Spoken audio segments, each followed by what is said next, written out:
What if I were to suggest that you play a key role in the awakening world? And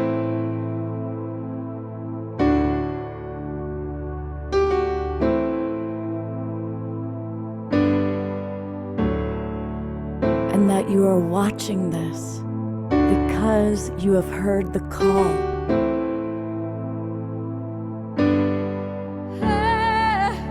We can start right now by opening our hearts and minds.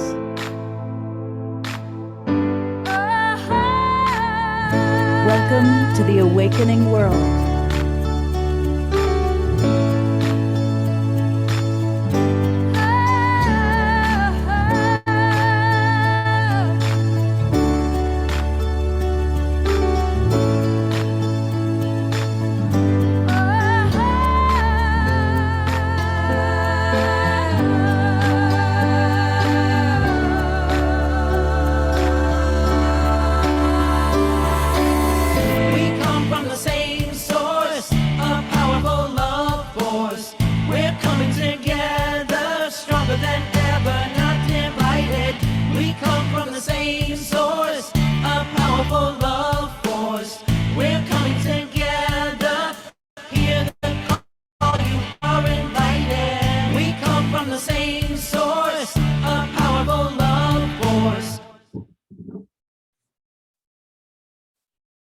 Good evening, everybody. Welcome to the Awakening World Friday night edition. I'm your host, Love Coach Scott Catamas. I want to welcome everybody that's in our Zoom room, and I already see a lot of our dear friends, and I also see some new friends with us. So if you haven't already, let us know where you're coming from geographically. We always enjoy seeing friends from all over the world, really, which reminds me that I really want to thank John and Summer Raymer. They do a great job of getting us out to people all over. We can be on as many as 100 different Facebook groups and pages, and that's through the Sign Network, John and Summer Raymer. So thank you very much. I also want to invite any of you that are watching on Facebook or on YouTube, come on into our Zoom room. That's where we can have a more dynamic chat, pay attention, get your thoughts, get your comments, get your questions, because we've got a really beautiful show tonight. And if you register, and it's really easy to do that, by the way, to register, if you're watching on Facebook or YouTube, go to globalpeacetribe.com, globalpeacetribe.com, and then just click to where it says register. And it takes about a minute. And you're going to get the links to all of our shows, not just tonight, but we do 3 shows every week. And this weekend shows are all around relationship as spiritual practice. And for example, tomorrow night, we've got remarkable people, David Pramal Meaton, Gay and Katie Hendricks, and several others. So definitely we want to welcome you to the Global Peace Tribe family. So please register, join, get all the links, get our weekly email with the replays, and some really fun things. So, life is relationship. From the moment we wake up until we go to sleep at night, we are relating. We're relating to ourselves. We're relating to each other. We're relating to whatever you might call it, God, divinity, Holy Spirit. We relate to our animal friends. We relate to nature. And so this weekend, our theme is relationship as spiritual practice. Tonight, I'm really delighted that we have an extraordinary woman who's joined us. She's a new friend of mine, and she has a remarkable story, which you're about to hear. And it's a story of true freedom and a story of her own journey of discovery as she breaks out of a very intense mold and a very intense life into discovering the various stages of herself while going through very real challenges and learning to love herself through the process. And I think as you hear Raquel's story, it's going to be inspirational and hopefully help us to look at the places in our life where we hit challenges and make choices to be more free, to be more loving, to choose love over other people's ideas, cultural indoctrinations of who we should be. So it's going to be a great start for this weekend of relationship as spiritual practice. And to kind of get us started, to help us to drop into a beautiful sacred space together, I'm very grateful that our dear house musical artist, Omashar, is with us, coming to us from Colorado. And welcome, Omashar. Thank you for being with us all weekend long. My pleasure. So let's just drop into a deeper space now. Let's start as we mean to come on to carry You're on. a little soft, Omashar. We're having trouble hearing you. All right. Let's do that right now. Change this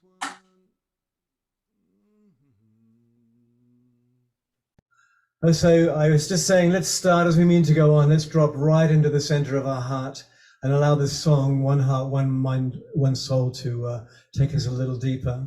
And namaste and aloha to everybody. Such love from my heart to your heart.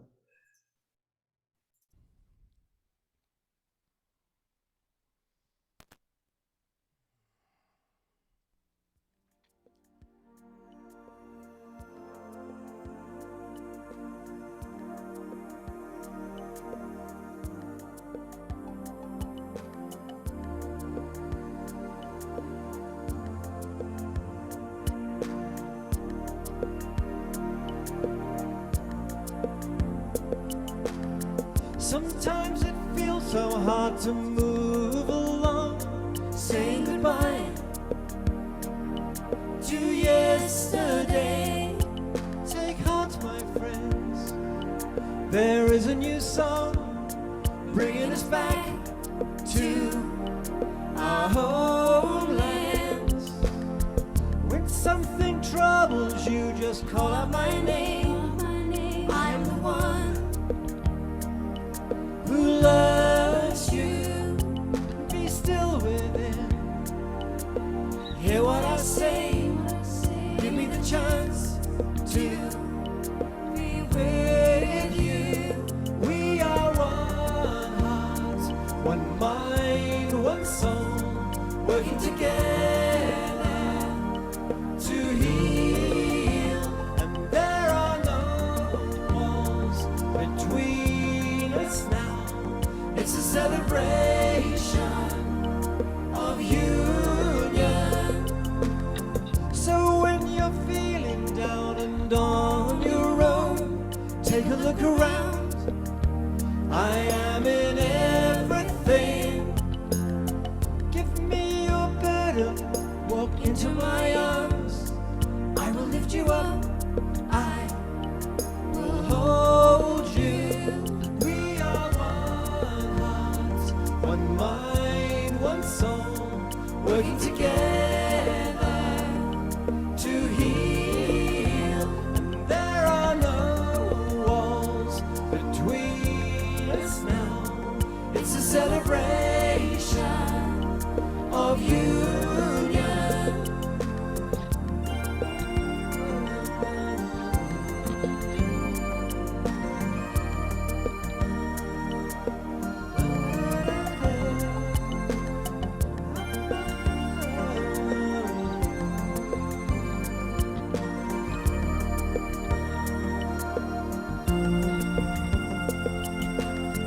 We are the ones who hear the new voice calling us home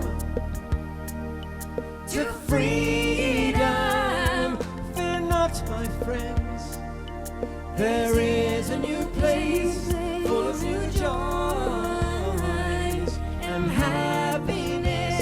Yes, we are one heart, one mind, one soul, working together to heal. And there are no walls between us now. It's a celebration of union.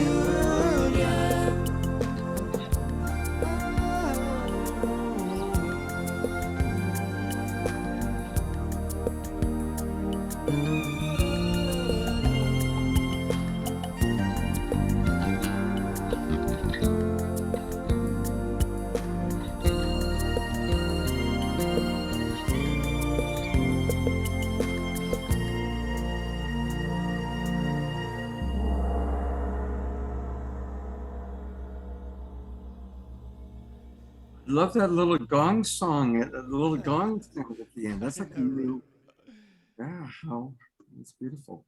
You're Thank you, welcome. Almashar. Thank you so much. We're going to hear more from Almashar later on tonight. My And pleasure. thank you, my friend. It's so good to see so many of our friends. I love seeing you moving and dancing. Tangela and Krista and Eleanor Joy and Jeffrey and all of you. So it's good to have you all with us. All right, I'm going to put the spotlight on our very special guest who is blessing us with her presence and really sharing deeply. Some of you have seen her on the show before. She's been on a few times, and she was in the role of her role as professional astrologer. In fact, she's a fourth generation astrologer, and she has a very multidimensional approach to astrology.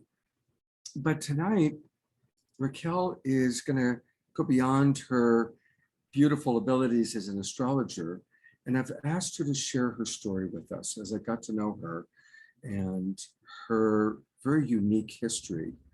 I said, you know, that's a whole show in itself. We do that sometime. And she said, well, I said, please. And she said, okay. So thank you, Raquel. And again, I'll come on camera for a quick sec.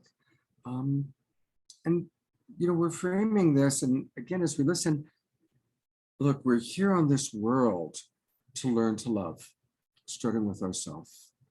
And so I believe that Raquel's story is a story of ever increasing self-love. Freedom is self-love. As we learn to really be who we truly are and love ourselves and love each other, isn't that the greatest freedom of all?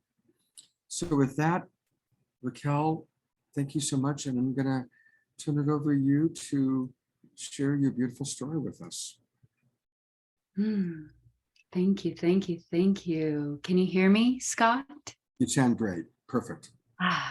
Thank you. So beautiful. And what a beautiful song as well. Thank you both so much for bringing your energies here. It's such a joy and pleasure to be back with you, Scott, and your beautiful crowd.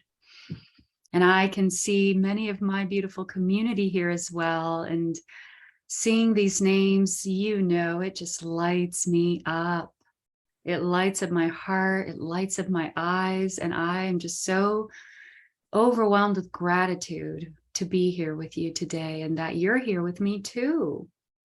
So I know I told my community that they could ask questions as well and participate. So I'm going to invite everybody as well to join and participate. And Scott, feel free to, you know, keep an eye out for the comments as well. If maybe you feel you want to interject and share some of the questions or comments. Otherwise, I just keep going. Okay, I will keep track of the questions, everybody. Yes, because I definitely want people to participate, and I would love to answer questions as well.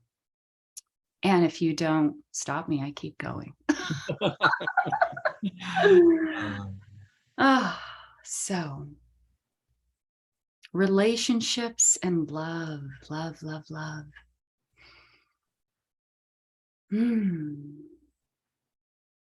I want to say that, you know, when it comes to relationships, I just want to start off by saying that we all understand to some extent that the concept of relationships is where two people can come together in union, right? Complementing each other and just creating that balance and that oneness.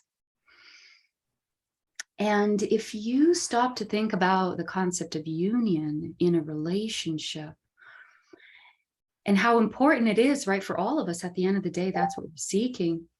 The starting point of all of that is really to have a firsthand experience of what union is before you can even attempt to go out there and create it with someone else, right? Mm-hmm. Yeah. And I had to learn the hard way, just like many of us. And I'm here today to share some of my story with you about my extraordinary story of freedom. Now, like Scott said, the ultimate freedom that we can have really comes from that place of love. And the love that encompasses all, that is all.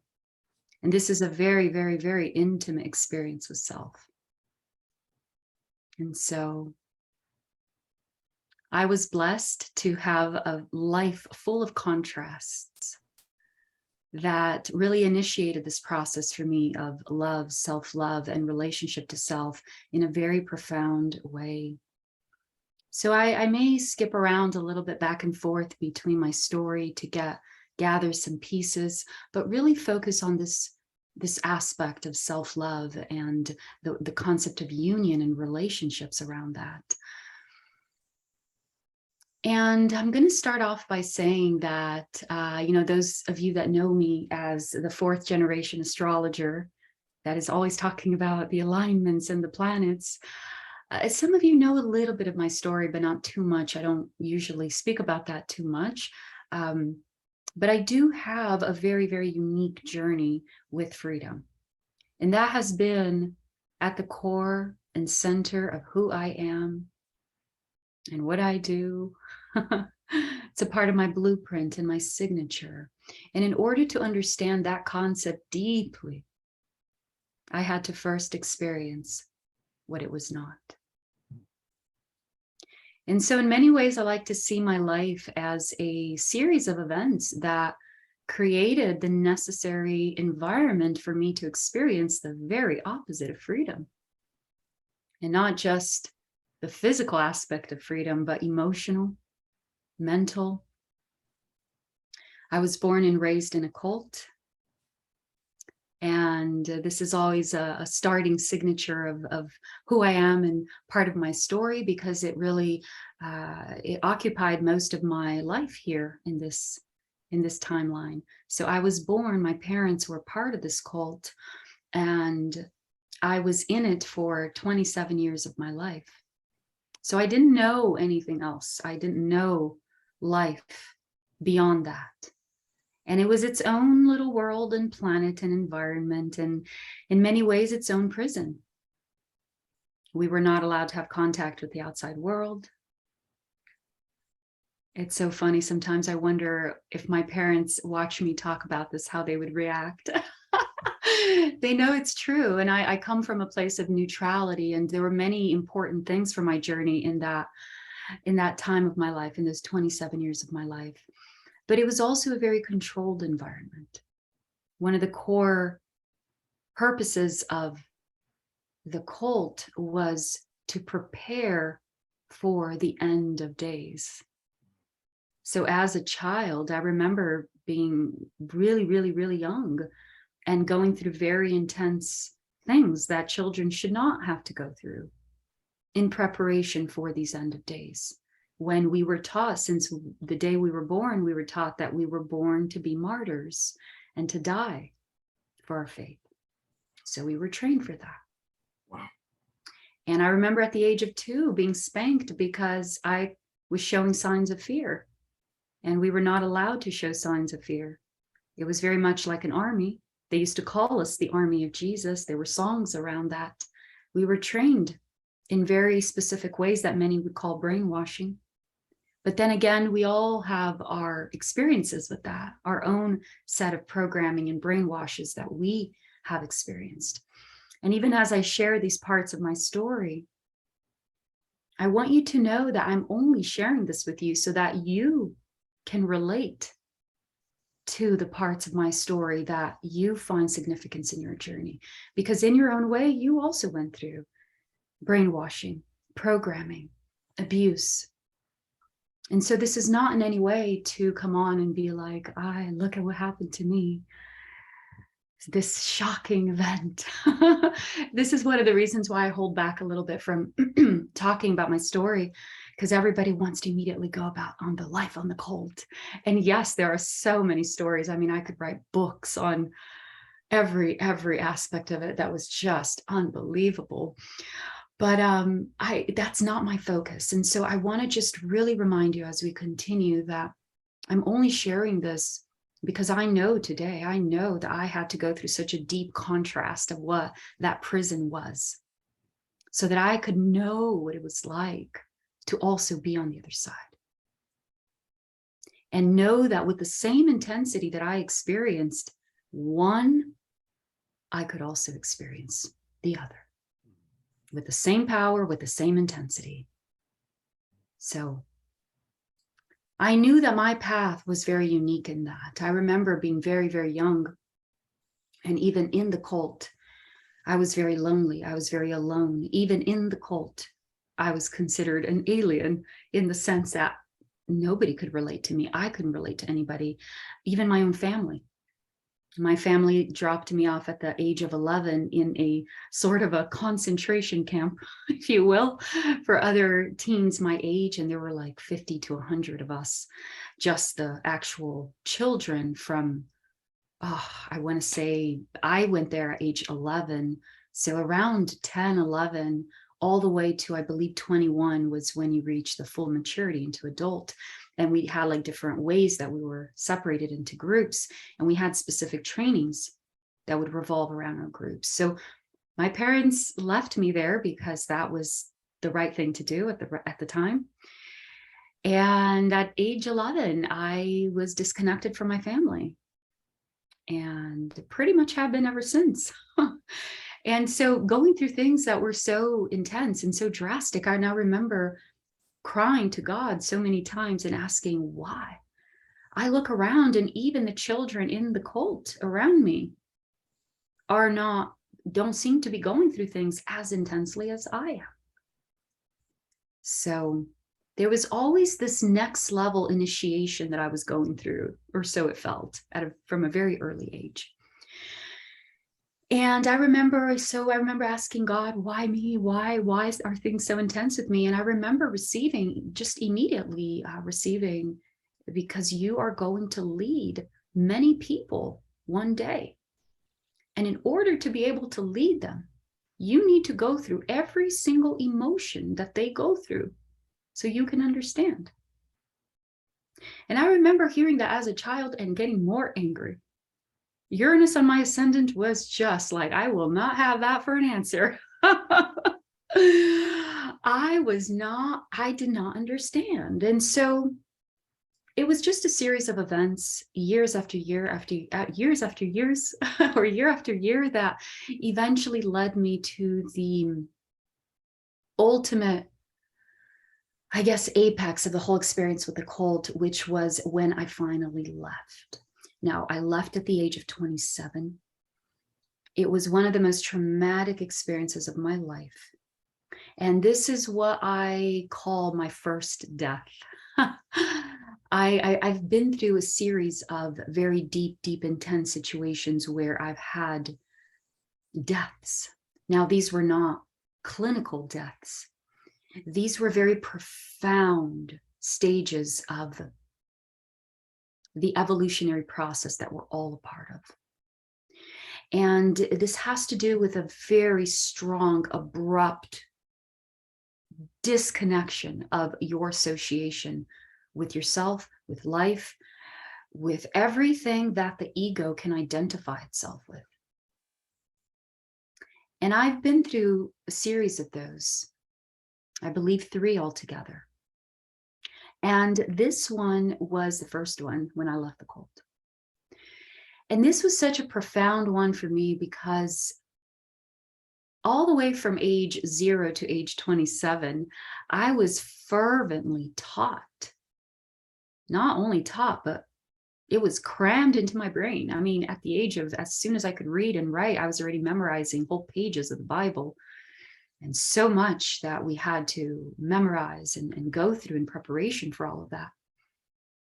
And when I left, I realized that it was all a lie. Now, not a lie in the sense that the people knew they were lying to us, but it was a very deep shattering of my perception of life and of self, and something that I had committed to so fervently for, my 27 years. This was in preparation of my Saturn return. So it was a very deep moment for me. And even the way that I left as well was very traumatic. And there was a phase of that where I found myself having to knock on the doors of complete strangers at the slums of Rio, which are considered one of the most dangerous places in the world, for a place to sleep. because I did not know what to do. I was so scared. I had not, you see, we grew up in a very protected environment, and it was all of us living together. And it was just all over the world. We had these colonies or these communes in over 180 countries of the world.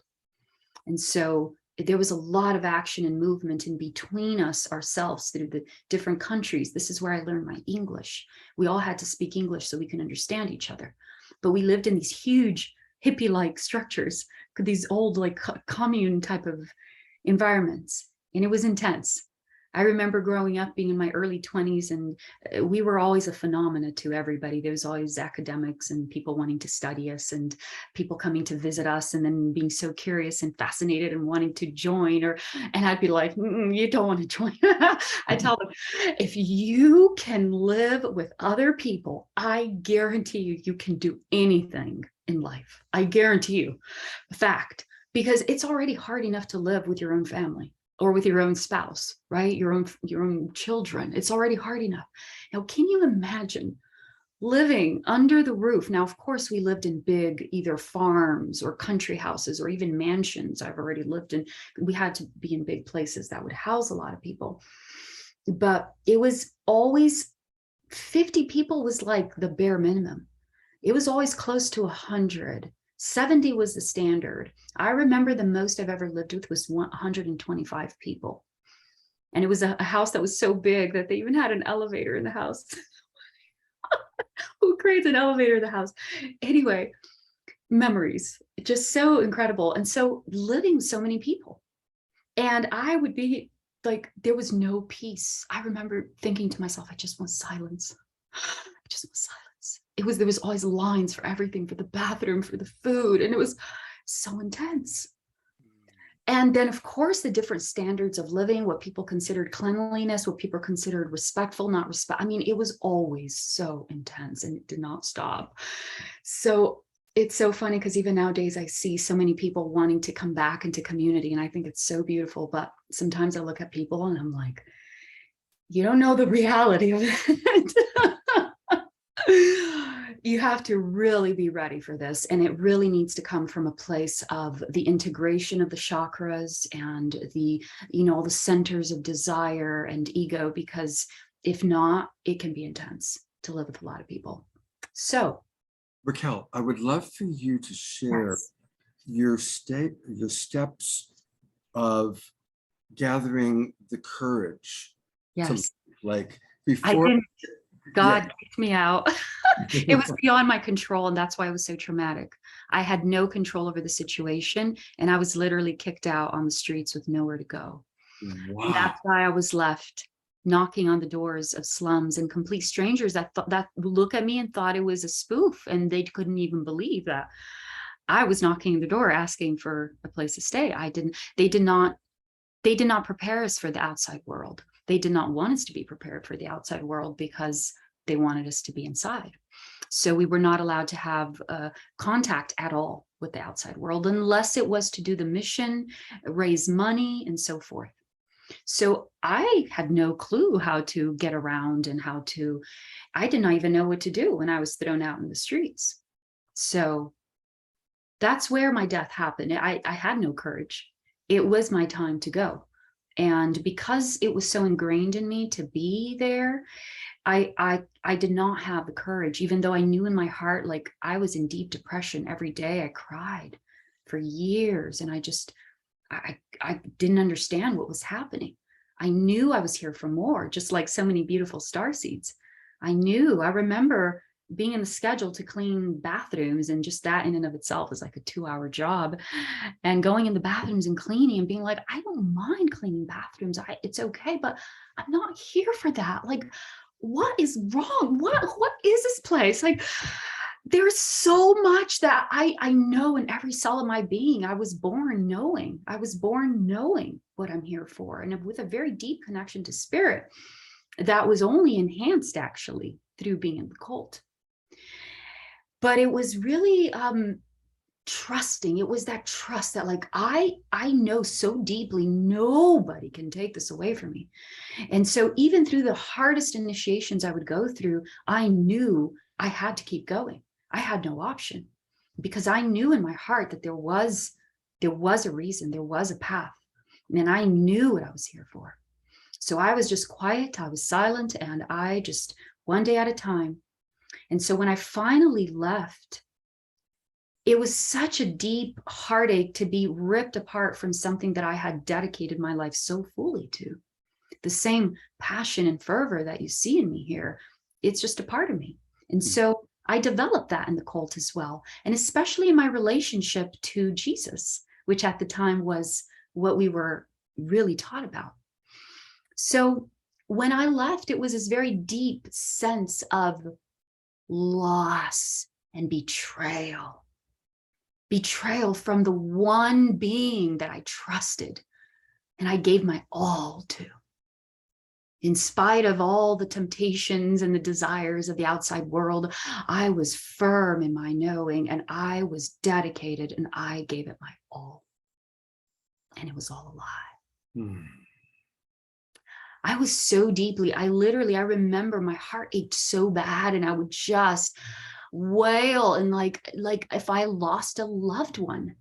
The thought of that Jesus wasn't real, and that was my understanding at the time, or that all that was a lie, and that everything that I had so fervently dedicated day after day, hour after hour, year after year of my life to build, it was all a lie. And it was all in a blink of an eye, it came undone. Everybody I knew, everybody that I had sacrificed part of myself to help, to be there for, right? Like every bit of my story up until 27 years old, nobody could care less. It was as if I had died. And that's how it felt as well. Nobody wanted to talk to me. I was out. And my family, I don't even really know. My family was all over the place. I grew up without my family, so it was only a year later, after going through this death for like a year, that I finally reached out to my mom. And my mom just felt my energy. I didn't even speak. My mother's very intuitive. She just got the phone, and I said, "Hi, Mom." And she said, "Raquel, come over here now." She said. She just felt like I had reached. I remember clearly thinking, if there is ever a bottom to the bottomless pit, I made it. I made it. I'm here. I literally felt so frozen with the overwhelming pain of it all, the accumulation of all those 27 years, and the complete dissolving of that. I had no orientation to myself, to life, to others. I had no idea where to start from. I was dead for all everybody cared. I didn't even know how to go out there and where to begin from. So it really was a very profound experience for me on many levels.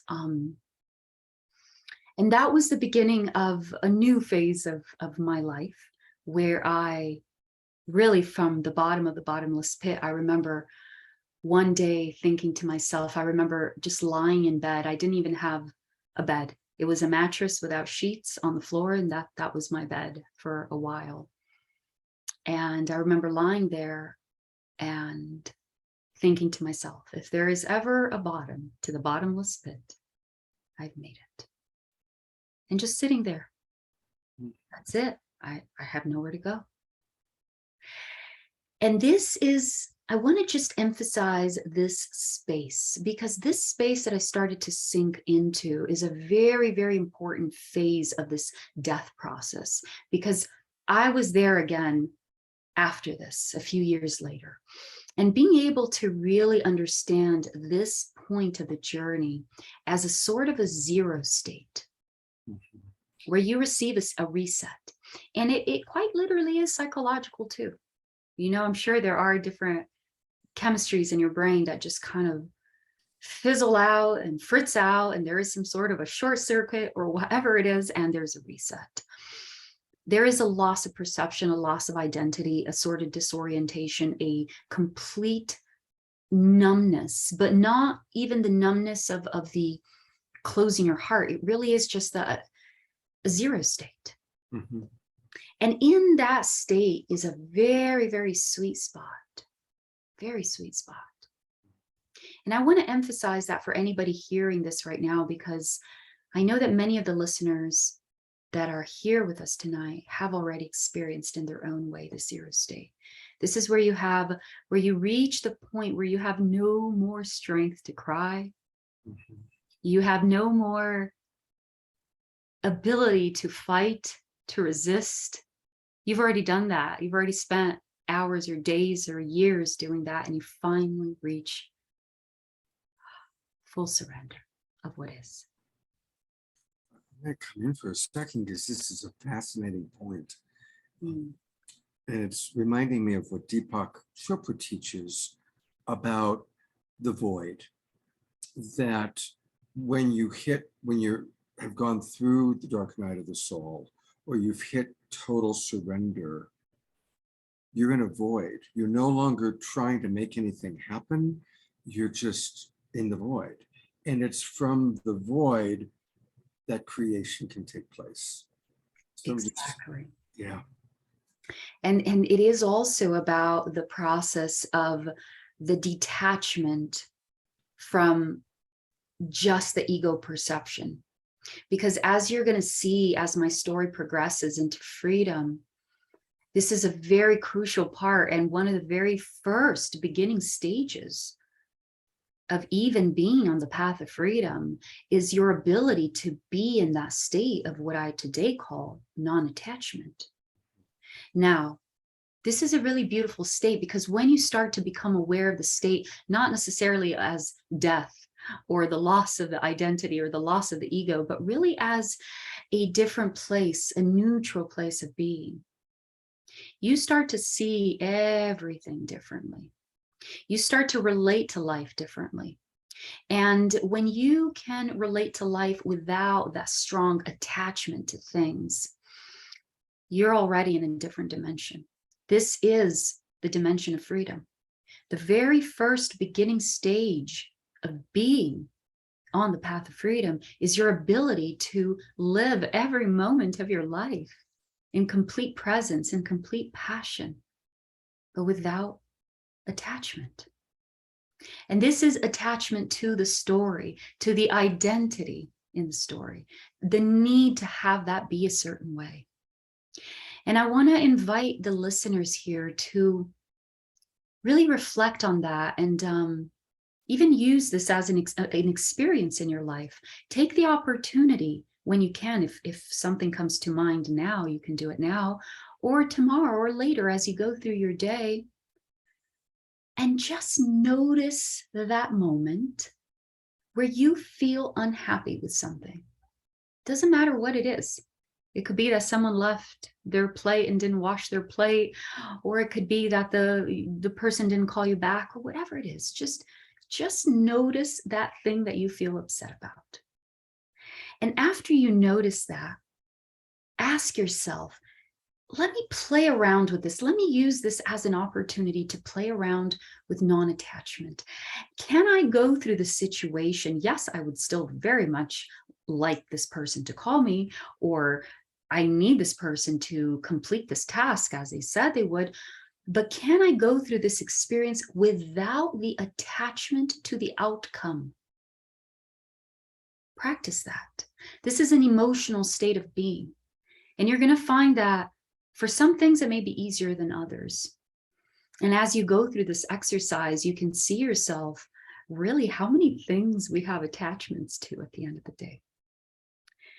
And you're also going to notice that when you release the attachment to that outcome being a certain way,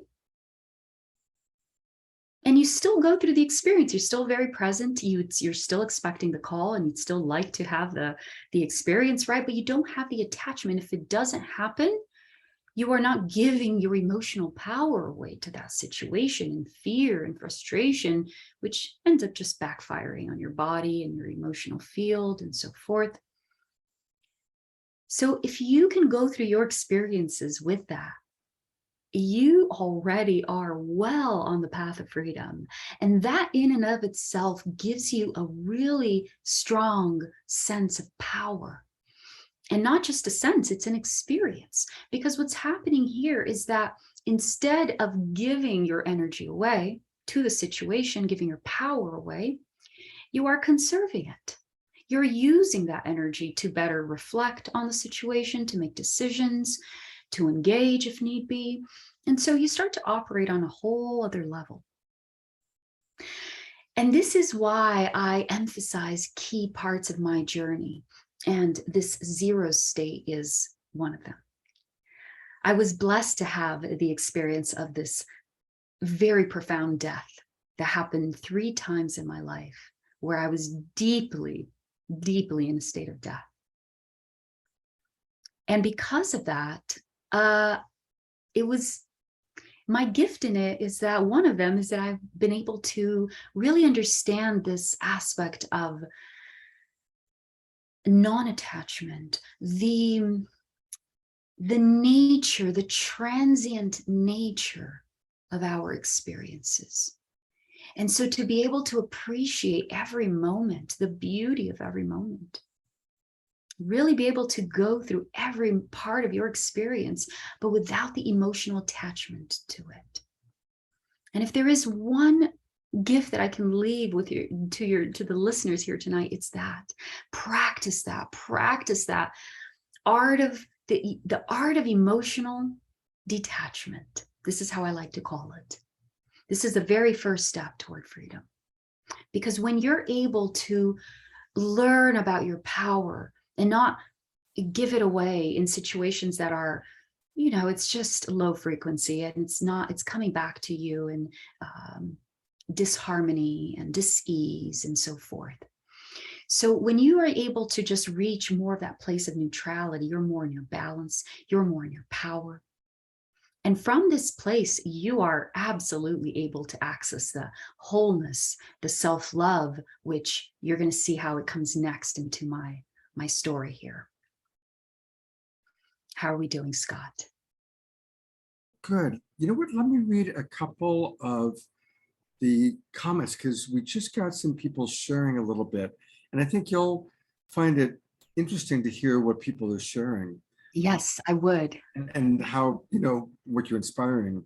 And here's a question too. Ron writes, when I was in the US military during Vietnam, 50 years later, I still have dreams about being in the Army. I'm wondering if you also have dreams about still being in the cult. Not at all. I feel like so much of my emotional memory around it has been evened out. It's been balanced because I went through so many different stages of the whole death and the reprogramming, if you will, and the healing and the love and all of that, that I can definitely revisit those memories if and when I want, but I don't have the torment of the dreams and memories in that way. It's a blessing. Eleanor Joy writes, when you talk about expectations and attachment are a noose around our neck. Yeah. Ayada writes, Raquel, I can sure relate to part of your story. At age 17, due to a series of traumatic events, I ended up homeless on the streets of Vancouver for 6 months, entering the void and ego death for sure. Wow. Mark Tchaikovsky writes, I heard Raquel say that she has Uranus conjuncting her ascendant, and that gave her a strong sense of power. He continues that he also has Uranus conjuncting his ascendant in Leo, some of his astrological. And he asks, can you comment a little bit on your experience of Uranus on the ascendant? Absolutely. Oh my goodness. I love Uranus on the ascendant. First, above and foremost, because Uranus is he's the planet that rules Aquarius. And I feel like a big part of my mission here is really to help humanity transition into the Aquarius energy and the Aquarius age. So Uranus, in many ways, anything on the ascendant is a part of the person's path as a number 1 signature. So, Uranus represents the rebel, the revolutionary, the radical, the different. And so this is a part of my signature.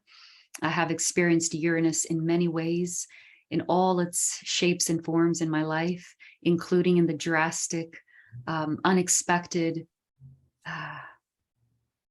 separations. For example, Uranus is opposite my natal Chiron, and it's also opposite my natal Mars. So that opposition, when it has been triggered in the past, has brought a lot of sudden, for example, when I was disconnected from my family, or when I suddenly had to leave the cult and I was out in the streets, like just that sudden rupture of things, which is also a signature of Uranus. Now, today, the main feature of Uranus is the activator. Uranus is an activator, and this is why my presence activates. This is why when I speak about astrology or my life, it doesn't matter what it is. I'm carrying the codes, the frequencies of activation through my presence. Beautiful, thank you. I have a question for you.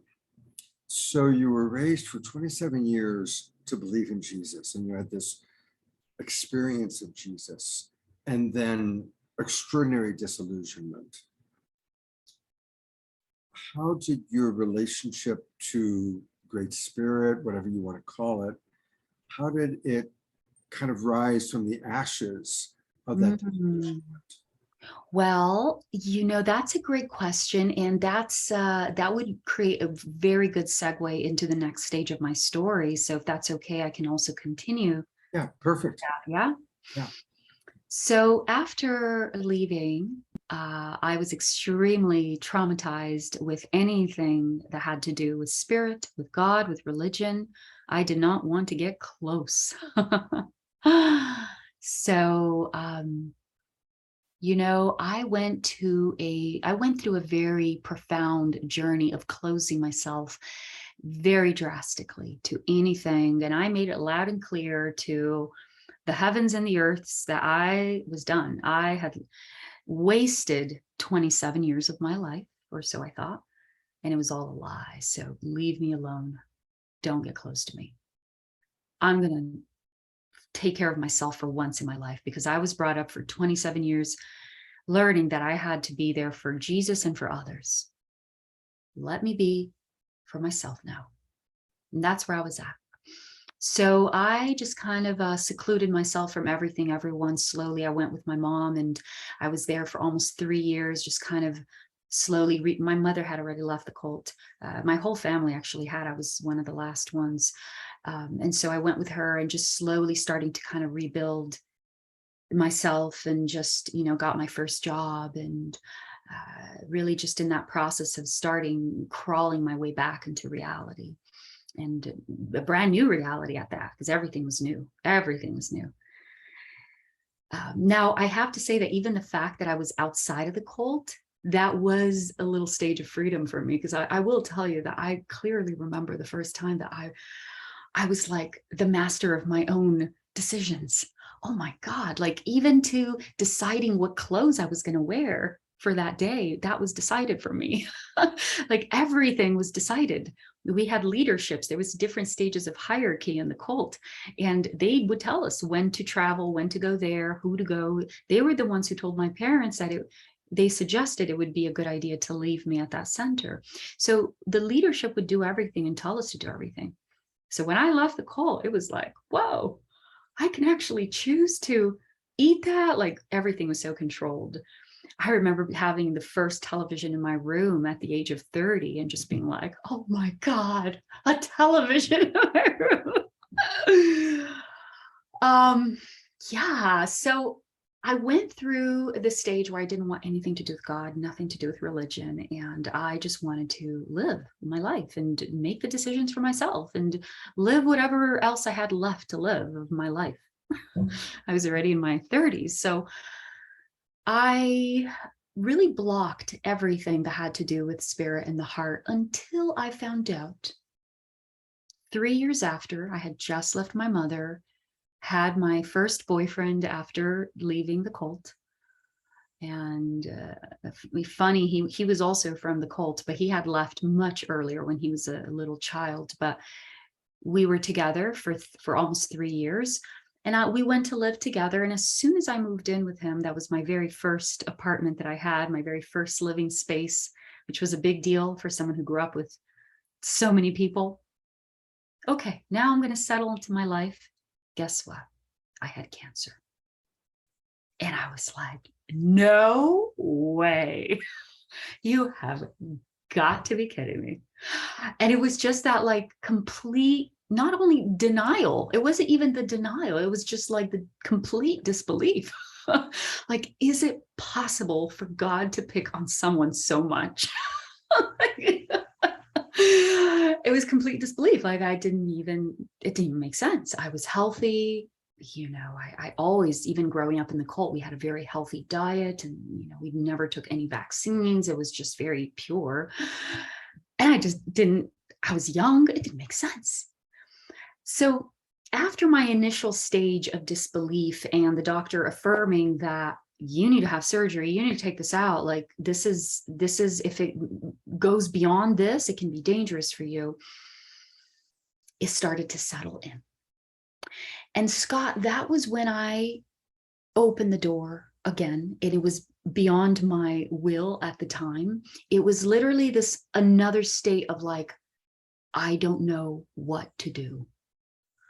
And it was that part of me that reached for something deeper. Because at the end of the day, whatever I was going to have to go through, whether it was surgery or chemo or death, I still needed to get to the bottom of this. And that is when I opened up the door again. Now, it was a very slow process. This process of me opening the door lasted for about 1.5 years almost, where I finally surrendered, because I opened the door by going to Louise Hay's book to look at the energy signature of what that meant in the body. And that was how I opened the door.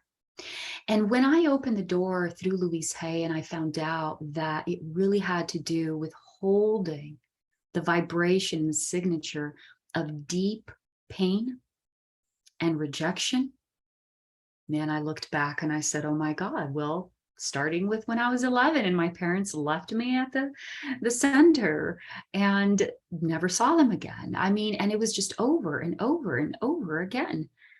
The first boyfriend that I had, I was very young, 18 years old at the time. So traumatic, the entire experience. It ended up with him trying to kill himself in front of me, ended up in the hospital. It was a huge deal. I mean, my life was just a series of events after events after events. It was just so intense and traumatizing. And eventually that all lodged inside my body. There were also a series of events from the leadership, from the adults, from the people that raised us, that had brought me so much pain and had lodged in my body. And at one point I had to come to terms, even after crying and kicking and screaming and being like, but they did that to me. And I did my best and I gave it my all to God. And you could have all the perfect excuses that you want. Okay, it's not about how good you were or how right you were in any situation. In those moments, you notice that life doesn't look at it that way. And at one point, I had to take full responsibility that the pain and the disease was with me. And that was a very profound thing to go through, because every cell in my body resisted that. Every cell in my body was in pain, saying, I had to go through that and I have to go through this. Like, it doesn't even make sense. Now God really doesn't exist. So I realized that at the end of the day, the person carrying the signature of the pain was me. And it really came from this very practical and real sense of responsibility with, well, if I'm carrying the signature of the pain inside my body to the extent where it has developed into cancer, then the only way out of this is really through my own process of letting go of that pain. This is the only way to let go of the energetic blockages. And it's not about pointing the fingers to them, and they could even care less. They didn't even know everybody who had hurt me and so forth. And so it really was, I was left in this very zero state again with God, where I was like, okay, and God, whatever my perception was at the time, but just, okay, The pain is with me. I still don't understand what this is all about, but I know that on some level, I need to forgive and I need to let go of this pain. And I started a really, really, really, really deep process that today I understand this as being a process of self-love. At the time, I didn't understand. I didn't know what was happening. All I knew is that I had to let go of the pain. And so I worked through this process for many days and many nights and many weeks and many months. And for some people, it took a few years, where I literally brought up the memory of every single person that had brought me pain, rejection, abuse. And I had to bring each one of them in front of me to know that I was really being able to do it. And I had to be able to look at them in the eye and say, thank you, I love you. Not because what they did were right, no. But because I knew that on some level, they were helping me grow. And I knew on some level that the only way to move beyond that situation was to go through that process. So I actually started doing that out of the burning desire in my heart to be free from the burden of carrying that pain, that memory, that emotional memory, that emotional pattern that I was carrying day after day, week after week inside my body. And I wanted that freedom so much that I took myself to the deepest place of forgiveness that I could. Now, I didn't do this because I read a book and someone told me you have to do this. It just came instinctually, naturally. And it was such a profound moment for me because that was the very, very, very beginning of everything. And today I see that that step was so necessary for me because in the next stages of freedom that I went through in my own spiritual acceleration, as I call it, it was only possible because I had a massive heart opening happen in the year of 2013. And having cancer was the very first stage of it. It was the very first step that allowed me to even consider opening that door. And the extent that I had to open that door of my heart to experience love to the extent where I could forgive on that level. And not only forgive as in like, okay, but also love. Also find it within myself to have gratitude for the experience. It just opened my heart in such a big way that I did not foresee this coming, but that was the gateway necessary for the next level experiences to come through. So 2013 actually was the beginning of a window that I went through for a couple years of massive spiritual evolution that happened because of that self-love experience. The question, Rumi, the great poet, speaks a lot about the heart breaking open and to use the pathway of the broken heart as a spiritual pathway. So would that be accurate, that you just the combination of the cancer and everything, your heart finally just broke open, and instead of going into contraction and victim, instead you use that pathway of the broken heart to love at a whole new level? Absolutely. Yeah. Scott, I want to also emphasize this. It's a very beautiful thing that you're sharing here, because even as I reflected back on my life and all of the profound initiations that I've been through, I noticed one pattern that always remained the same. And through every initiation, every experience, every death process, when my boyfriend at the age of 18 tried to commit suicide, that was so traumatic for me. Like every stage of the process, somehow, miraculously, I always managed to keep my heart open. Now, there were moments where I tried to close, like, I don't want anything else to do with spirit or spirituality, or like with men. I went through profound, every single one of my relationships was one initiation after another in very traumatic ways. And I went through, I want nothing else with men, right? That phase. I want nothing else with God. I want nothing else. I try that. And every time I tried that, my body literally could not take it. It's almost like my body was designed to not live in any other way. And I noticed how if I did not keep my heart open, my entire body, my being would just start to shrivel up, and I just start to feel like I was dying. And so that became my lifesaver. And even having cancer, which was a massive spiritual intervention in my life, and a very drastic one at that, they always came at the right moments to not let me close my heart. And so I cannot emphasize this enough, of having an open heart as you navigate the experiences. This means that as you go through your moments where you experience the pain of your moment, because I know many of us are going through very profound experiences right now, it's okay to feel the pain. It's okay to feel whatever emotion you're feeling. Just don't close your heart. And so this is really about being able to navigate your experiences, for as happy or as intense as they may be, and really be able to go through each one of them with a relaxed body, relaxed breath,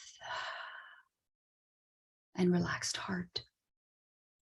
Now, of course, each situation calls for a different level of relaxation, but overall, it really is about don't contract. This is the automatic survival mode that we go into, is to shield ourselves from the pain.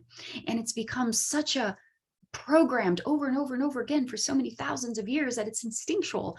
We feel the slightest bit of threat and we go into fight or flight, right? We contract. And when we do that, we not only do that energetically, but we also do that biologically. And so our cells are just operating in this much more constricted environment. So yes, absolutely, Scott. This is really about understanding the relaxation, the surrender. Even today, I had to remind myself, Raquel, remember, be like water. Adapt yourself. I always tell myself, adapt yourself to every moment. And so, yes, there is a beautiful, beautiful playground of creation that we get to at the stage of freedom. And we absolutely experience ourselves as creator. But there is also a beautiful balance with the receiving every moment as it comes. This is part of the path of freedom, and also the ability to live passionately every moment, but not be attached to it. Does that answer your point? It's really, really beautiful what you're sharing. I'll come on for a moment. How are you doing? We're at 8:30. Do you need a little bit of a break? Do you want me to bring? I'm good to keep going. I mean, do we have any questions coming in, or do you? I think people are pretty spellbound. Yes, wonderful. Yeah. I always tell my students, I have a school, astrology mentorship program, and I get into these states and I get like this about anything. So when I get into my flow of astrology, I'm like, God, and then I stop and does anybody have any questions? No questions. Yeah, no, right okay. Now that must be a good sign then. You guys are good students and I'm a good teacher. No questions. Do you have any questions, Scott? I have a question. Yeah. So any practical tips how to keep the heart open? You know, when something hard is happening, there's that natural impulse to want to contract, maybe to even want to go into victim. Yes. Now you did say relax and keep breathing and let go of attachment. So those were good tools. And maybe that's enough. But is there anything else that comes in as a way to keep our heart open when we're going through, through a crucible? Yes. Oh, there's so many stages of it. Oh my goodness. There's so many ways to keep your heart open. I think it really depends on the situation. It depends on what stage you're in. But initially, the very initial stages, let's say that something is happening there at the moment and you are with the person or with someone on the phone or you're in the situation, I think the first starting point is to just pull back, just remind yourself to not get so sucked into the moment. Allow yourself to just be the observer for that moment. And it's very easy to go into a place of noticing how misaligned the person is. And we're not denying that there may be a misalignment or there may be a misperception going on. But I always find it helpful when I bring it back to myself and I become aware of what and how I'm feeling. Not even in a let's take responsibility sense, but even more of a practical sense, because I find, after going through these experiences so many times, I've noticed that there is this like series of events that happens when you get into a stressful situation, and there is an order that they start to escalate from. And the beginning stages, it usually has to do with us and the breath, and it has to do with that contracting aspect. And it happens so quickly that we don't even really consciously notice it. So if we just take the time to notice how our breath is shortening, how our body is contracting at the moment of the experience, we can already be aware, and that's already a huge step. Because after you can be aware of that, you can go through the next stage, which is to consciously open your field and relax your field and open your heart. Now, you can do this at the moment if you feel ready for this, or maybe you may need to do this later when you're on your own, when you're in your meditation, or just on some more silent time for yourself. But at some point, you're going to take yourself from that stage, which is the beginning stage of like noticing, wow, this is how it's affecting me right now, or this is how it's beginning to affect me. Wow, oh my goodness, wow, I can feel my heart. Oh my goodness, I can feel my body. And then from that state, you can then also aware of your body. And the next stage is you start to work with this energy, and that's where the breath comes in. And these are all tools. These are all tools that we have, and there are many other tools. I'm sure maybe others of you here can share if you have any tools that help you to reach that state of relaxation and being in the heart. But this is a really good one to, in the second stage, when you start to focus on your breath. In the beginning, depending on where you're at with the situation, you may want to focus on your breath together with the situation.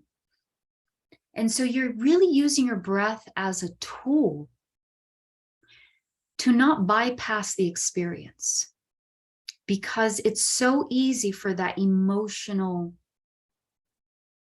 energetic blueprint to lodge in your body. When you contract it, when you stop breathing, boom, it gets stuck there. So what happens when you get yourself to that state of the breath? You are circulating the energy. Sometimes, depending on the situation and how I'm feeling at the moment, it requires a little bit more of a vigorous breathing. And that helps, and being consciously aware of the emotion. When you just take yourself through that as long as you want, as long as it takes. And at some stage of that, you are going to find yourself in a similar zero state, of course, not that drastic as the death, but you are going to find yourself in the state of like, surrender, relaxation, a little bit weak or high from the breathing, especially if you did it very intensely. And you just kind of be in that state of relaxation. This is the third stage where now you can continue breathing. But this stage of the breathing, you are feeling love. And it doesn't even matter where you are, who you are, or what the story was or isn't. There, you can be breathing in nature. You can be breathing in the love that you feel. But this really is about reaching a stage where you can breathe and feel light. It really feels like this ultimate state of balance in every direction of your field. As you breathe in and as you breathe out, there is like equal pressure everywhere. This is where the balance comes in. And again, there are many stages you can go. I can go very deeply in explaining this process, but just working with the breath in this way and the awareness of the energy that you're working through at the moment is very beautiful and very helpful. So we just got some comments, which I want to read, and I want to kind of review the steps for people, taking kind of what I heard her say, maybe adding my own understanding. Step number one, when the event happens, you find out you have a diagnosis of cancer, your boyfriend leaves you, you find out you have to move, whatever it is. Acknowledge the shock. Don't stay in the shock or the fear. Pull up and remember, go access what I call the observer. Access the higher self, the observer self, seeing that moment like you're watching a movie.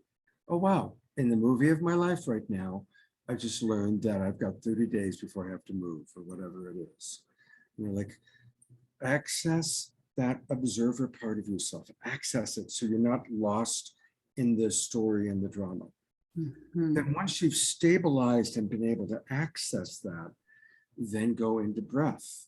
Now it may take a while to access that, but once you've accessed it, then go into the breath.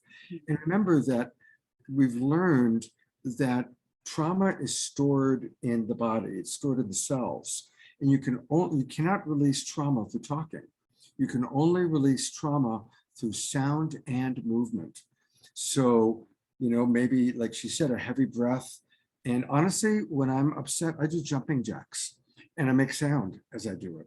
Or if I'm more emotionally hurting, I'll kind of get on the bed and I'll shake and shiver and I'll dance and quiver and I'll just let sound come out. So sound and movement is like releasing the trauma, releasing whatever it is that needs to be released. Now in our chat box, people have also mentioned heart math techniques, which is similar to what you spoke of, emotional freedom technique, which is similar to what you spoke of. So, and then after enough, allowing the movement, allowing us to move the discomfort, then we begin to replace it. We begin to find the love. We begin to find, call it the Holy Spirit, call it your higher self, whatever it is, but there is a transcendence that begins to come in. Would that be an accurate way of stating your steps? Absolutely, absolutely. And I want to bring a very real and practical and objective, just even look at this, because, I was always taught that I had to forgive or I had to do all this, right, based on the fear aspect of it.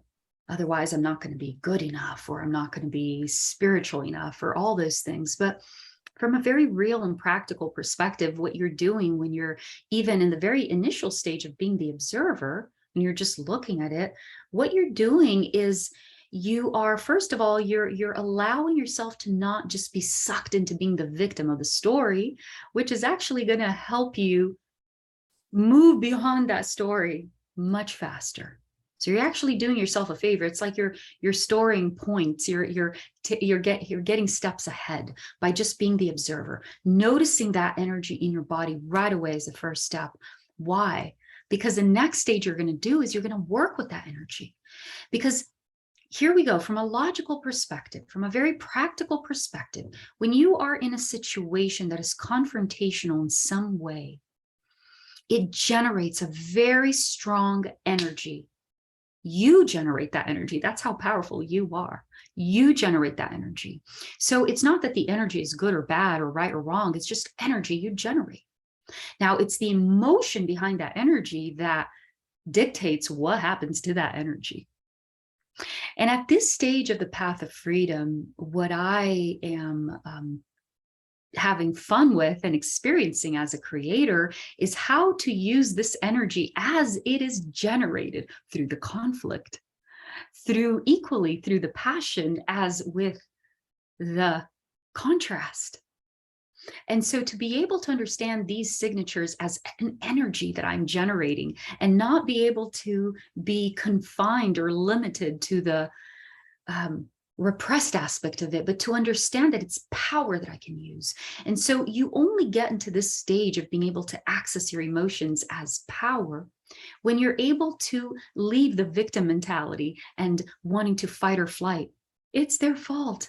I need to protect myself. I need to do this. No, you get into the observer state so you can witness the energy as it is created in your body. And even though it was an intense experience and there's all this emotion, it's still energy in your body. So in order for that energy to not get stuck and then come out in other patterns in your life and disease, you must have an identification of it, where it is, how it feels, so that you can then work with it. And so then it's okay. It's power, it's energy, it's emotion, it's teaching you something, it's showing you something. And in that sense, you're not scared of it. You're not scared of even conflict or conflicting energy, because as it comes, as you receive every emotion as it comes into your experience, you can observe it. If there is an energy that is generated, boom, you know where it is, you know how to work with it. And it's, again, a whole other dynamic of living an experience. So yes. Beautiful. Can I run a couple questions by you? Yes. Okay. From Dorina in Ecuador. First of all, she says, thank you so much for sharing, Raquel. Question: why did you choose, quote, spiritual acceleration, unquote, versus spiritual evolution or evolvement? I personally like to refer to this process as a spiritual unfoldment, as this gives more space and opportunity for higher self and advanced heart intelligence and even cosmic mystery to express itself through us versus our own egos wanting to evolve faster. Absolutely, absolutely. And the reason why I say that, and thank you for that question too, I usually explain every time I use that term, I usually explain after why I use it, but so thank you for asking. But the reason why I use the spiritual acceleration is really because my entire life has been an unfolding of the spiritual evolution ever since I was born. And so I've had very profound experiences, even some that I've shared with you, Scott. Remember the sun, and even at the age of 15, I was awoken by the sun, as I like to say it, and I've had profound out-of-body experiences, more than I could possibly even fathom or count or remember. And it's just been this ongoing spiritual, my life has been more in that reality than in this physical reality. So when I reached that stage of my spiritual evolution, what happened is that a door was open really wide. And so it was the sensation of a speeding up, an acceleration of all of the spiritual experiences that I had been having up until that point. And it just went to a whole other level, like whole other level. So that's why I use the term, but I'm not attached to it either. And I know where that's coming from to even her question. So I'm open to other suggestions. But that's why I use that term. Thank you. I'm going to read a couple comments, and then we have a question actually from Omashar. Stephen writes, okay, so the observer assumes that you can stop the flow of energy. Not necessarily, Stephen. The observer observes what's happening and comes into acceptance, right? Oh, wow, I just got this news. Oh, wow, this is what's happening in the movie. It's not about stopping the flow of energy. It's about accepting what's happening, is what I would say the value of going to the observer is. Yeah, or like I said, like the adapting to every moment. You adapt to every moment as it comes. So yeah, The observing is, it just puts you in a place where you have more to work with. You don't, because if you're not an observer, it's much easier to fall into the fight or flight.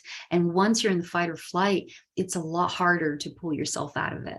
And it's like a vortex where one just leads you spiraling to the next.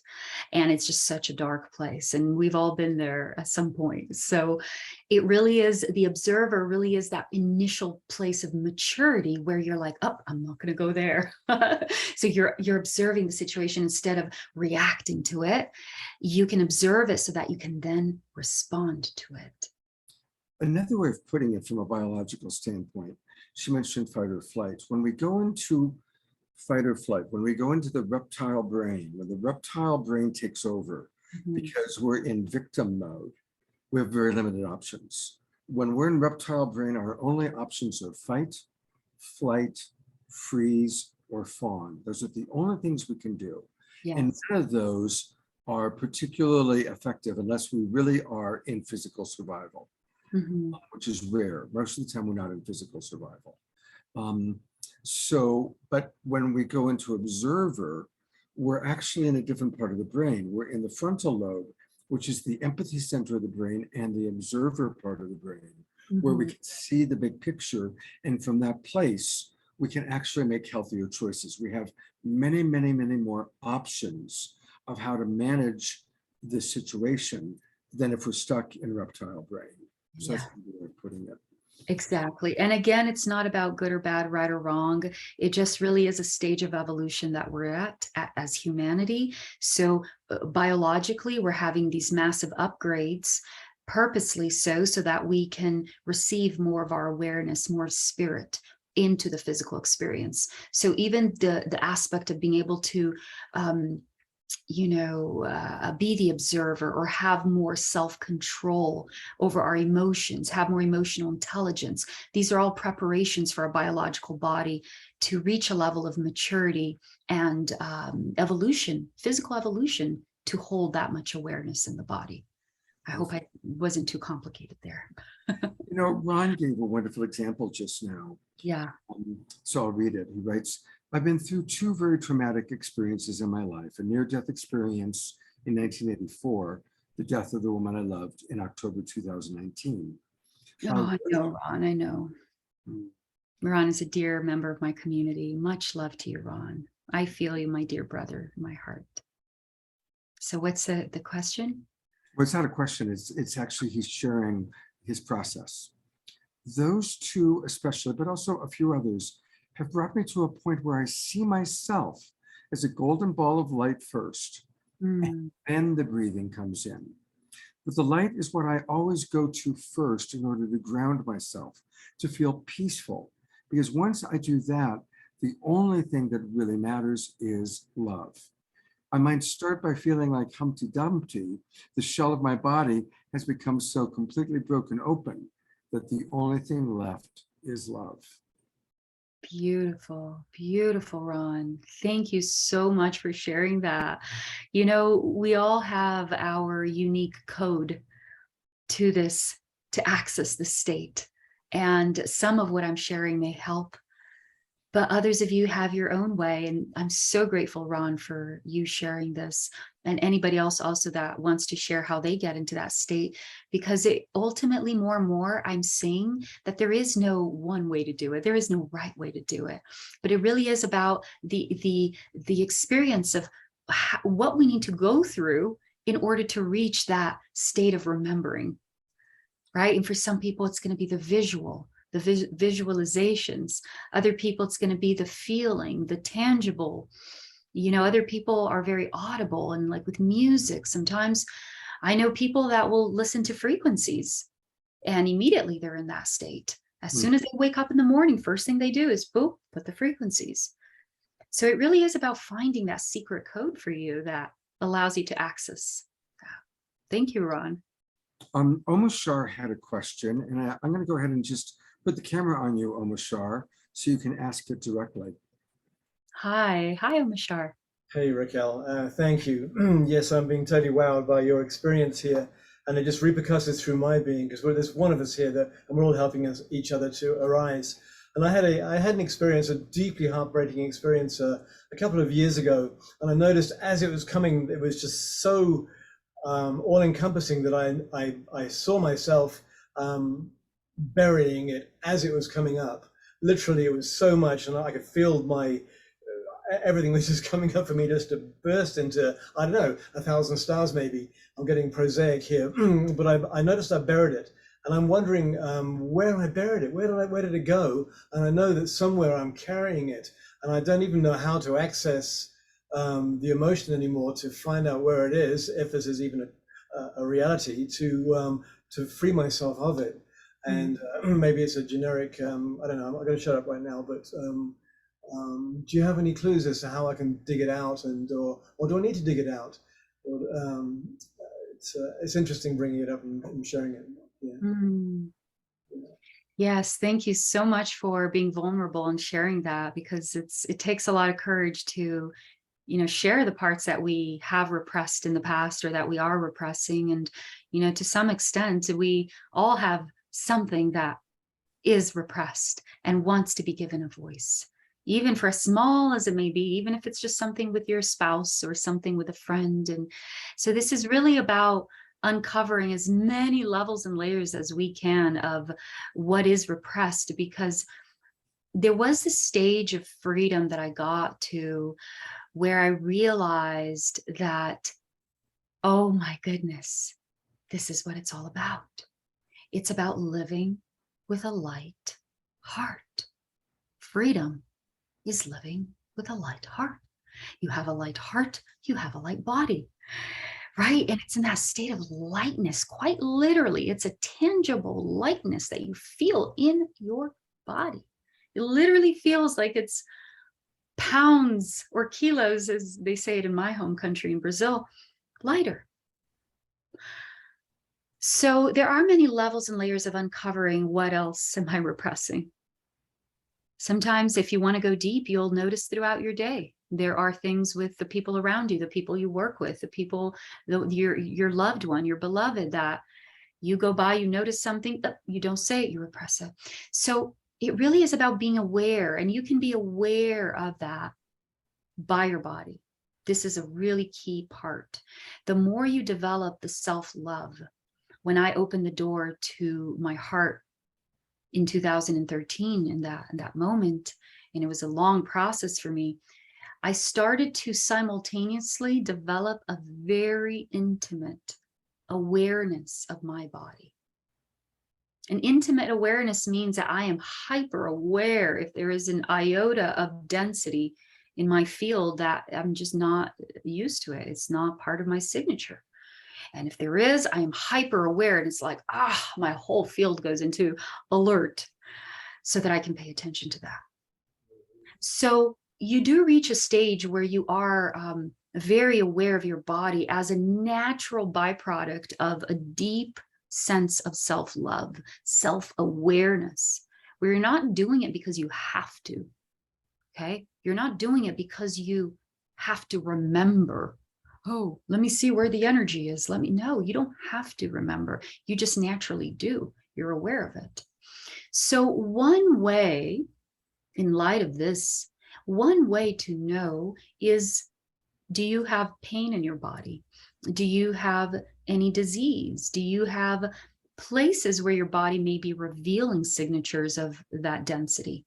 Because we may not know exactly where it came from or the emotion, but we see the physical manifestation of it. Mm-hmm. Sometimes a backache or a tooth problem that has just been so repetitive. So the body definitely communicates. And the more that we train ourselves to be aware of the heart, love, freedom, the field, this lightness, I cannot live any other way. You ask me how I'm like this, I literally cannot live. It's just been so many years of being familiar, being aware of this state of lightness, that if I'm not in it, I can't. So it really is about, that's why the self-awareness in the beginning, noticing the moment, is just a very basic starting principle of self-love. You're allowing yourself to be aware. I'm thinking, Raquel, that I guess I have a fear energy coming up again about if I don't solve this specific buried emotion, I'm going to not be free in some way. And so Mm. I'm getting that maybe I don't need to go into that specific emotion, but I can just go into where my body's feeling the tightness or contraction or illness or dis-ease or whatever, and Absolutely. deal with that. So it doesn't necessarily have to be situation specific. No, even because that situation that you experienced is connected to another. Of course. And that is connected to another and another and another. And many times it actually is better that we don't go to the experience because we can get so lost and the ego can go Yeah. back to Thank the you. identity of the story. Yes. Thank you. And it really is also sometimes the experience is an opportunity to open another door. So, for example, the cancer to me was an experience, was just the beginning for me to have the deepest heart opening that I had. And so even your own experience in your own way was a catalyst for you to realize the things that you realize today and to be in the path of self-awareness that you are in whatever stage. Another way that you can be aware of this energy signature is by repetitive patterns in your life. People that are coming into your field and just kind of co-creating the same experience or the same feeling for you, like, oh, there it goes again. So these people are reminders to you of, oh, that's it. It's that's the signature that you're holding on to. So if that's happening to you, that's also another clue of where you can go to for more information if you feel that's necessary. Thank you so much. You're very welcome. And don't be afraid of these experiences. You know, I always talk about this as making peace with the black moon Lilith. That's just part of my work with astrology. Right there. Yes. Yeah. Yeah. I've stopped the blame 100%. I've done the forgiveness 100%. And now I'm just working on what energy signatures are left in this. Yes, yes. And also, but it's also about going even beyond that and finding beauty. And finding beauty in that experience, even though you may not fully understand. This is what I had to do in my experience. I knew that just forgiving wasn't going to pull me out of that. I had to go through the other extreme and find it within myself to have a sense of love that just overflowed into beauty and gratitude for that exact experience. And guess what, Omar Shar? That was the exact point of everything. It was to get myself into this extreme contrast of pain and heart receptivity, to find the beauty in the darkest of moments. And this was the ultimate initiation. So it wasn't even about the stories. It really was about having that experience, because that is what opened my heart for the next stage of everything else that was to come for me. Yes. So this is what's happening to you. You're having the opportunities to open your heart that big and just feel the beauty in the process, even beyond the stories, even beyond forgiving. See forgiveness as a little part of the process, and see the beauty in the process. There's a tool I'd love to offer that I use with myself and very much with my clients. When we're going back and we're looking at pain in our life, something that's happened, get in touch with what your unmet needs were or your unmet values. Mm-hmm. And then my mentor, Robert Gonzalez, who recently passed away, bless you, Robert, taught the beauty of the unmet need. See, anytime there's something that's happened in our life that we're unhappy about, some precious need or value hasn't been met. Our need for connection, our need for safety, our need for expression, whatever it might be. The need itself, the value that we're missing, is always beautiful. And so we pivot, and to the degree that we're hurting is the degree that that value or those needs are precious to us. And so we pivot from the deficiency that this person can't meet my need for connection. This situation can't meet my need for romantic fulfillment or creative fulfillment. We pivot into the beauty of our longing for romantic fulfillment, the beauty of our longing to be understood, to be heard, for connection. And so when we pivot into the beauty of the longing, it takes us out of victim And it's a pathway into finding the gratitude, right? Because it's not about what that person did or didn't do. It's about why it impacted us the way it did. And it impacted us because what we're longing for is so precious and so beautiful. And even the longing is sweet. That's that sweet spot that Raquel was talking about. At least that's how I interpreted it. Yes. Yes. So beautiful. I feel like I could just keep going with everything that you Along shared. those lines, it is 9:06. I know. I just saw that. Yeah, Yes. so probably we've got about 10 minutes to kind of wrap up, Wrap things up. down, have a little Omashar music. So I'll take a quick look and see if there's other questions.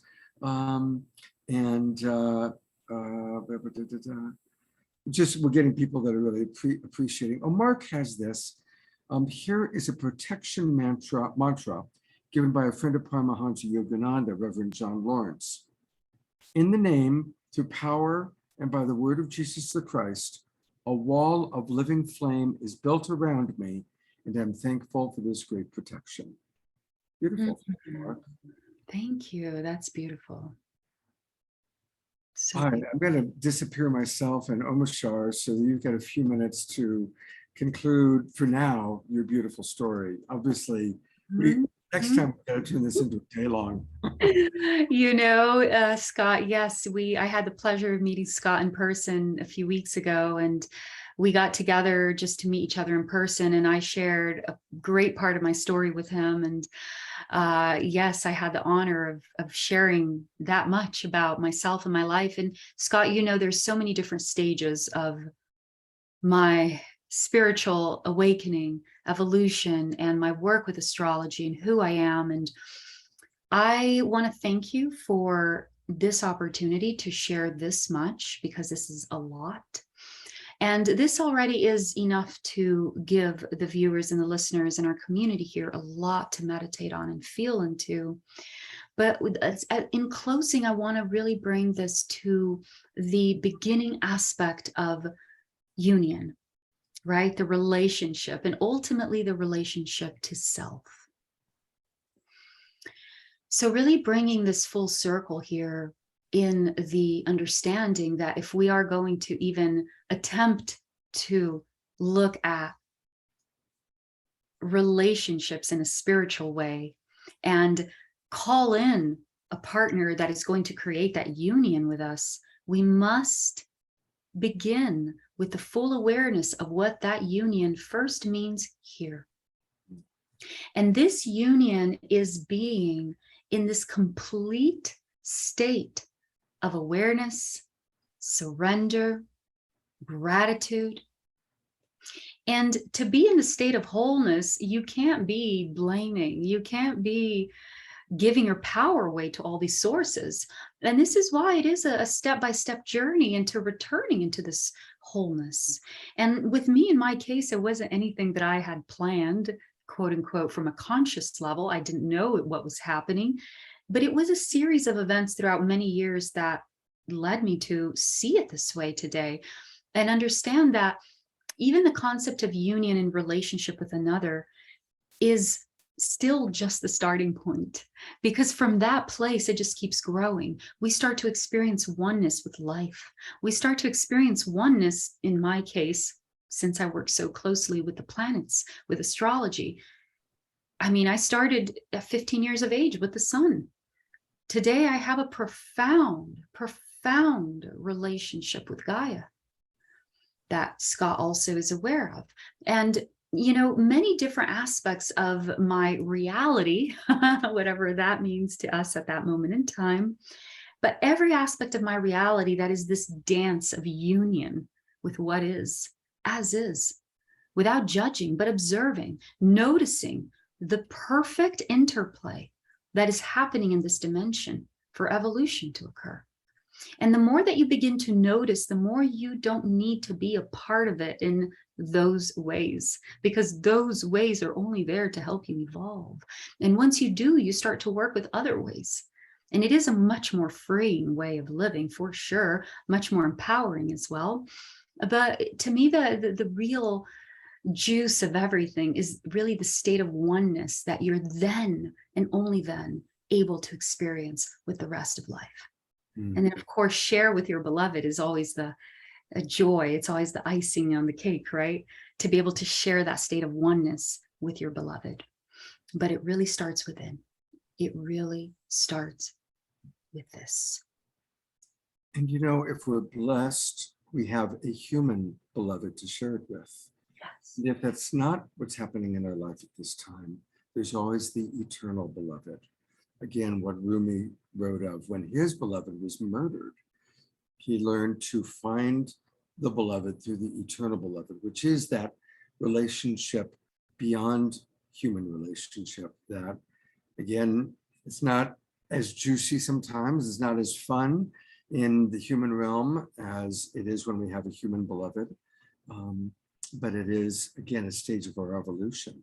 So I just want to acknowledge those who currently don't have human beloveds, that still finding that eternal beloved is a beautiful, beautiful journey and a beautiful source of love.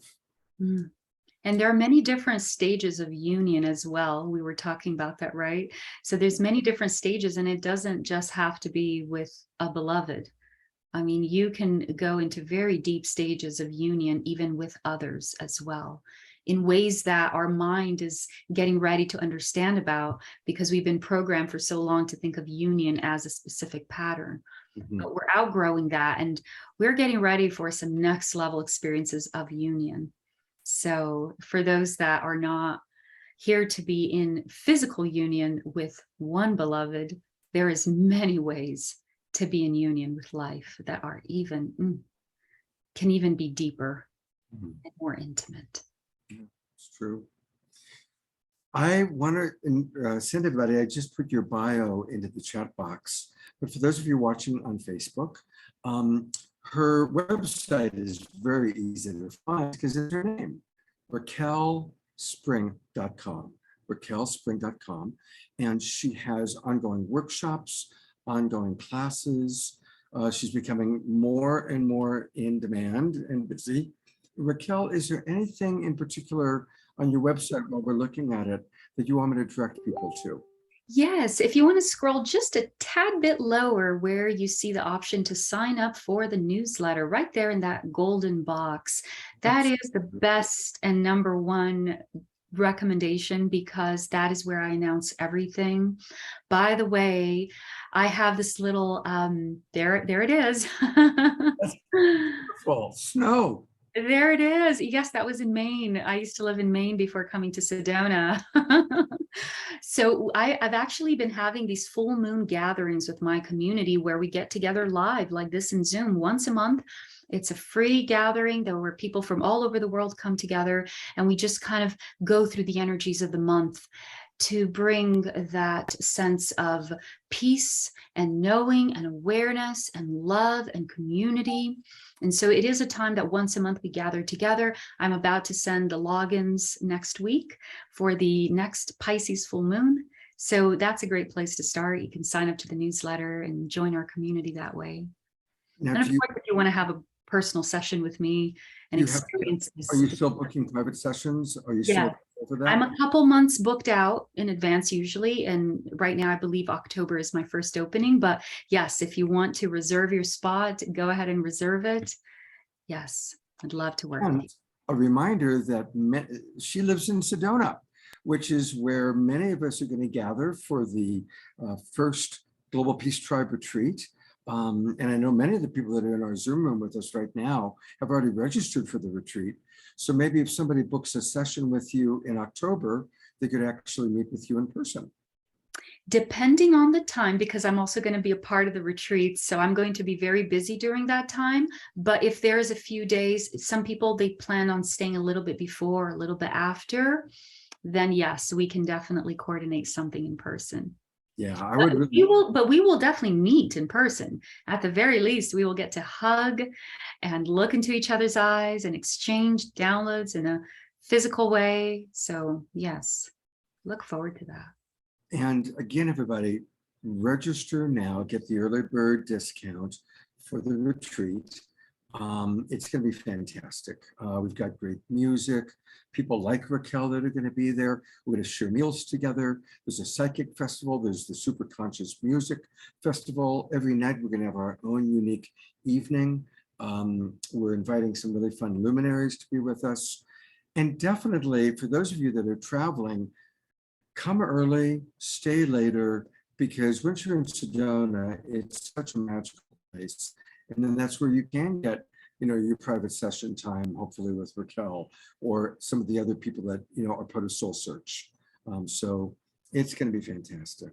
And speaking of Soul Search, I just want to, Raquel, share with people a little bit about the other shows that are taking place this weekend.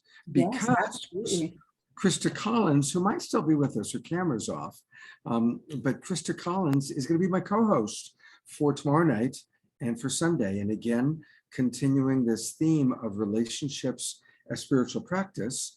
And tomorrow night, Krista and I are going to be with Omashar again, and with Dolphin. Dolphin is the co-founder of RelationFlix, which is the Netflix of relationships. And then we're going to hear from Satyan and Suzanne Raja, Gay and Ketty Hendricks. They wrote the book, Conscious Loving. They've been together for 40 years, and they are delightful. And then David Pramal and Meetan, longtime friends of mine, who've been together for 30 years. Satyan and Suzanne have been together for 41 years. So 3 couples that are all friends of mine that have been on our shows a few times, who are going to share some of their secrets. So it's going to be a beautiful, beautiful show with Krista. And then finally on Sunday, we conclude our weekend of exploring relationship with spiritual practice. And again, Krista and I will be visiting and conversing with Raja Prema and Diane Howard, both of whom are wonderful teachers of relationship. So, and we'll have a lot of conversation with our tribe. So definitely join us for these shows. It's going to be a wonderful weekend where we can digest what we learned from Raquel and continue this process of exploring relationship as a spiritual practice. So, Wow, Raquel, Scott, that was amazing. You have a gift. You have a gift for bringing community together. I got to tell you, Scott, I've never met anyone like you. That's amazing. And the beautiful thing about Scott is that he from what I noticed, he seems to have a really close connection with most, if not all, the speakers, where it's like family to them. And it's such a deep heart space that you have with all these guest speakers. So when I say that you have a gift for bringing community together, it's from the heart. It's amazing. Well, one advantage of being 66 years old and having been doing a lot for a long time. So yeah, you visit a lot of these people, you spend time with them. It's amazing. And many of them I've known for decades. I know. So it's helpful. Someday I'll have to tell you and the group my story of when I was stung by over 50 bees and entered the bee kingdom and became a bee. And bees cross-pollinate all the flowers. And so literally I had this indoctrination of being a bee. And so what do I love to do? I love to bring together all sorts of different people. That is pretty amazing. Cross-pollinating Raquel with Omashar, yeah. Joy, with Satyan and Suzanne, with the Twin Ray, whomever it might be. So yeah, and all of your community as well. That is just, it's so beautiful to see everyone here and so many faces that I remember and names as well. So it feels like a small world now. Like I know everybody. Speaking of the Twin Ray, I'm glad that came up. Raquel and the Twin Ray have begun to connect with each other, which I'm excited about. They are going to have a very special satsang tomorrow morning at 10 a.m. Our beloved Tangela and her beloved Charlie are going to be there in person, and they've asked me to live stream it. So for those of you watching on Facebook, go to my personal page or go to the Love Coach Academy page and participate in the live stream with our beloveds, the Twin Ray, whom we love very much. Or hang on one moment, let me get the Zoom room. Here is the actual Zoom room if you want to come into the Zoom room. All right, putting that in the chat box. So you can come on into the Zoom or you can watch it on Facebook, 10 o'clock tomorrow morning. All right, in the beginning, there was Omashar, and it's the alpha and the omega of our shows. And so I'm going to turn it over to Omashar for conclusion. Thank you, Raquel. We love you. Much love to everyone. Thank you. I love you. I love you. I love you. Yes, Raquel, shining your light, I don't know what to call it because old things come to mind, but it's just opened, it's just shone a light into parts of my body that I kind of had forgotten about. And I really appreciate that. And I know that everybody watching is appreciating your light and your heart and your wisdom. Oh, dear Omashar, I love you. Thank you. Yeah, I'm lost for words, so I'm going to sing them instead. Oh, And, I'm with you. I'm with you. this is a song called "Love Is All There Is." So we'll see. This one has a very interesting pedigree too, but you'll have to read about that some other time. All right, here we go. Da, da, da, da, da.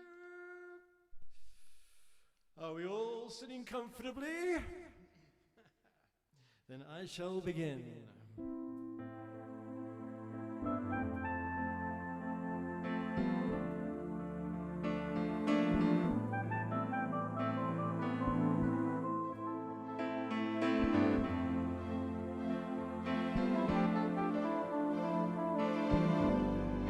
Love is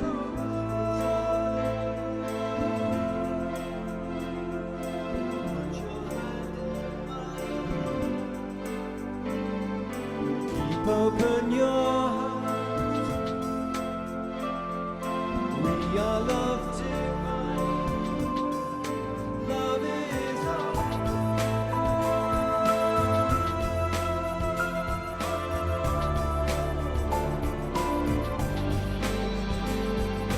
Love is all there is.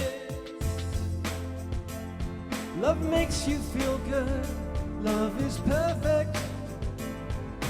Love is all there is. Anything less is nothing. Love's for everyone. Love is in everyone. Love is you. You are love. Love is. Truth is in everyone. Love is truth. Truth is love. Love is. Love is. Love is. Love is all.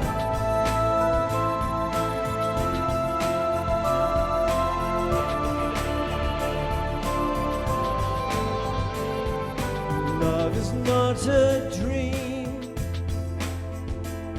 Love's all there is. Love's what we live for. And this love lives in you, touching you, guiding you. Love is in everyone. Love is you. You are love. Love is. Truth is in everyone. Love is truth. Truth is love.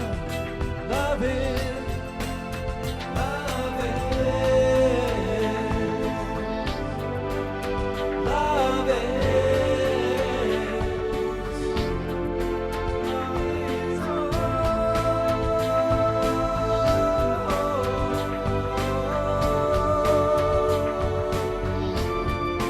Love is all.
Love is all there is. And Raquel's amazing life, which still, you have so much life ahead of you.